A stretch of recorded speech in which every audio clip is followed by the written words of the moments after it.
You know, there's something truly beautiful about watching someone rise, even when the world tries everything to keep them down. There's power in grace, there's strength in joy, and there's courage in simply choosing to show up, fully, unapologetically, and on your own terms. That's exactly what Meghan Markle did this past Thursday night in New York City. And that moment, simple as it may seem to some, was a radiant display of everything the Duchess of Sussex represents: elegance, resilience, sisterhood, and a commitment to uplifting others through art, community, and love. Now let me ask you something. Have you ever seen a woman live her life with the calm confidence of someone who knows her worth, and still the world tries to twist her every move into a controversy? That's Meghan. She can go to a Broadway show and suddenly the tabloids act like she's staging a political uprising. That's how absurd and unhinged the hate has become. But on this particular night, Meghan wasn't just another target of the press. She was a beacon of joy, surrounded by friends, immersed in culture, and sharing a powerful moment with a woman who deeply admires her, Broadway legend Audra McDonald. Now Audra, let's talk about her for a second. She's not just a performer, she's a history maker. A 6-time Tony Award winner and the first black actress to play Mama Rose on Broadway. A role that's iconic in its own right, and even more powerful in her hands. And here's the thing, Audra has loved and supported Meghan for years. In a 2023 interview with Vanity Fair, Audra said something that still gives me chills. She said, "I don't know how she continues to walk through this world with the grace, strength, and purpose that she does, given the unbearable amount of vitriol and hate she has been subjected to, but she does. I wish she didn't have to." Let that sink in. A woman of Audra McDonald's stature doesn't throw out that kind of praise lightly. She sees Meghan, not the tabloid distortion, not the propaganda created by the British media, but the real Meghan, the humanitarian, the mother, the advocate, the survivor, the woman who's been dragged through the mud and still shows up with her head held high. So, when Meghan walked into the Majestic Theatre on April 10th, she wasn't just going to a show, she was walking into a moment that had been years in the making. She was there with her friends, her tribe, people like Nate Berkus, Jeremiah Brent, Tracy Robbins, Brian Robbins, and George Cheeks. That's not just any crew, that's a group of power players and creatives who get Meghan. People who love her, support her, and protect her. They went to see Gypsy, a musical rooted in the story of Gypsy Rose Lee, a woman who also had to perform, survive, and rise in a world built to break her. And after that incredible performance, Meghan didn't just sneak away quietly. She went backstage. She met the cast.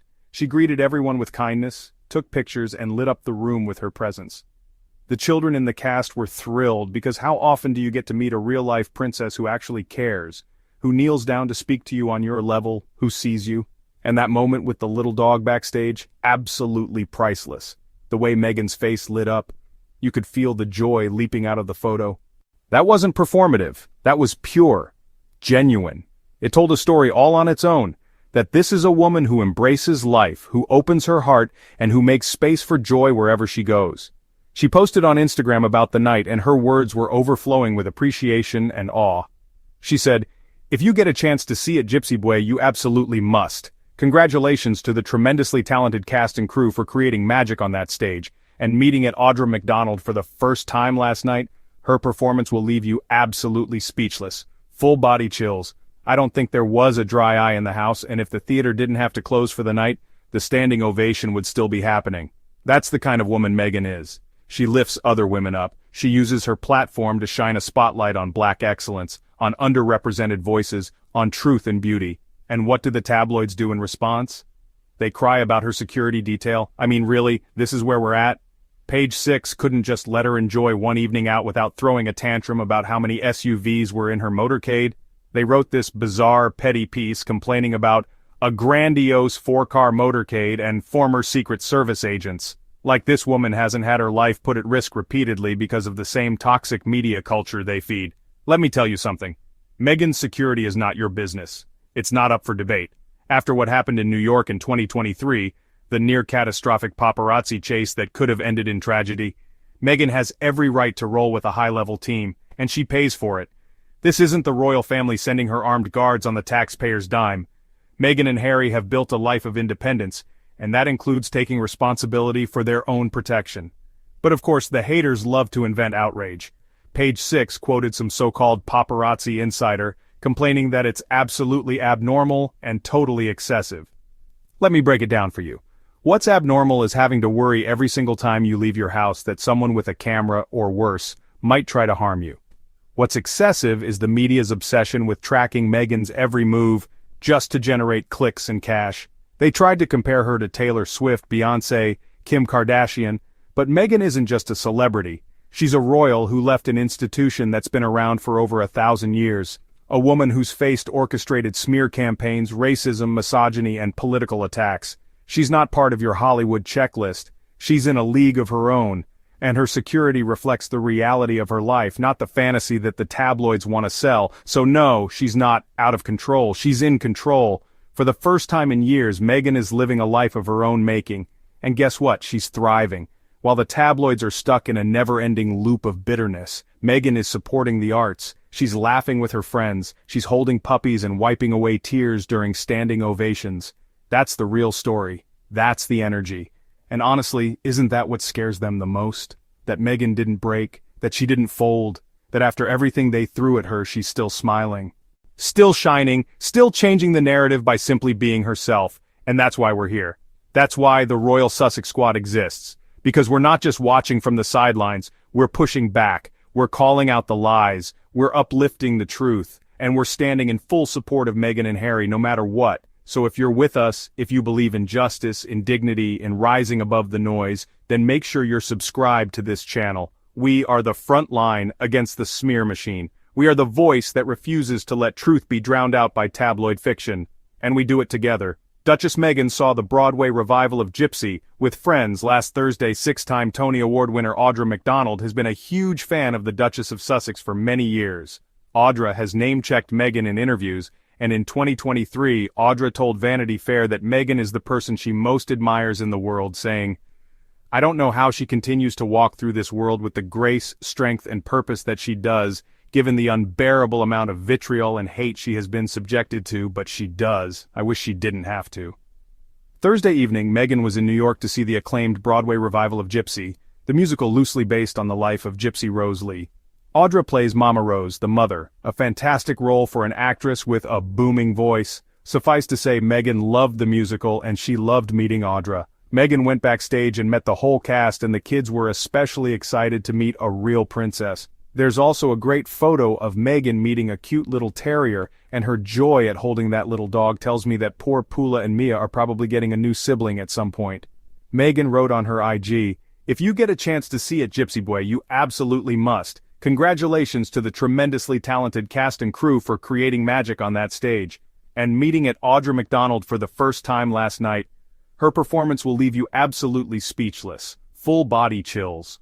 I don't think there was a dry eye in the house, and if the theater didn't have to close for the night, the standing ovation would still be happening." People Mag had more about Meghan's night out. The Duchess of Sussex, 43, was spotted in Manhattan on April 10th, as first reported by Page 6. The outlet reported that she dined at Polo Bar before heading to the Majestic Theatre to take in Gypsy.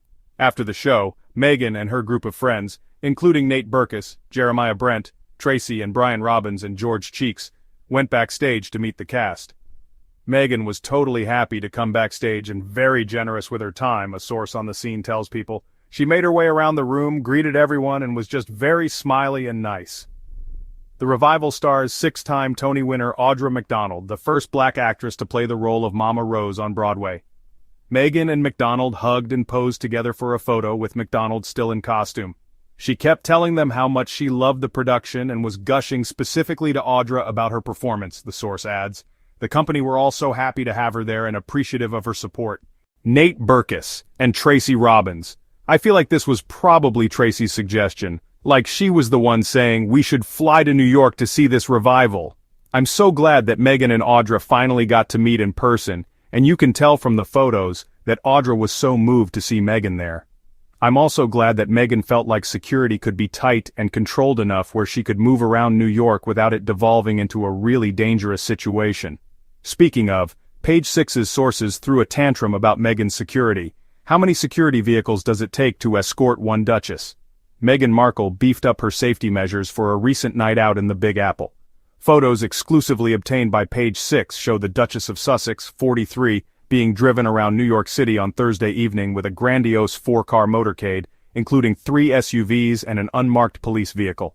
We're told Markle hired former Secret Service agents as part of her private security detail, which followed her to dinner and a Broadway show, and that the unmarked vehicle belonged to the New York Police Department and had 2 intel detectives inside of it. A paparazzi source tells Page 6 that the Duchess's security measures are absolutely abnormal, totally over the top and excessive. Taylor Swift usually has 2 cars, her car that she's in, and a security car with her team, the insider says. And if she's going somewhere, she has a separate car on site with her team already there, but they don't travel together. The PAP source notes that other A-listers like Kim Kardashian, Jay-Z, Beyoncé and Rihanna all travel with 1 car unless they are with family, then they allot for 2, but no one gets police escorts. Meghan is out of control and over the top, and it's ridiculous if the city is paying for this, the source opines. And if NYPD was not on duty, then they shouldn't be allowed to run lights. Somebody's got to be paying for it. We're told Markle hired former Secret Service agents as part of her private security detail. Meghan and Harry have had former Secret Service agents on their security detail for years. They have really high-level private security, staffed with people who know what they're doing. And WTF does it matter if she had a 4-car motorcade? The NYPD obviously feels like they need to ensure that Meghan and Harry have hardcore security in the city, given what happened in 2023. Plus, it sounds like Meghan was moving in a larger group plus security, thus they needed 3 cars plus an NYPD car. Page 6's insider sounds absolutely deranged and dangerous. If you appreciate this content, if you want to help us keep telling these stories, shining a light on the brilliance of Meghan and Harry, and calling out every last bit of the nonsense thrown their way, then please, hit that super thanks button down below. Your support keeps this movement alive. Every donation helps us go harder, dig deeper, and stay louder. This isn't just content, it's community. This is where the real ones gather. This is Royal Sussex Squad.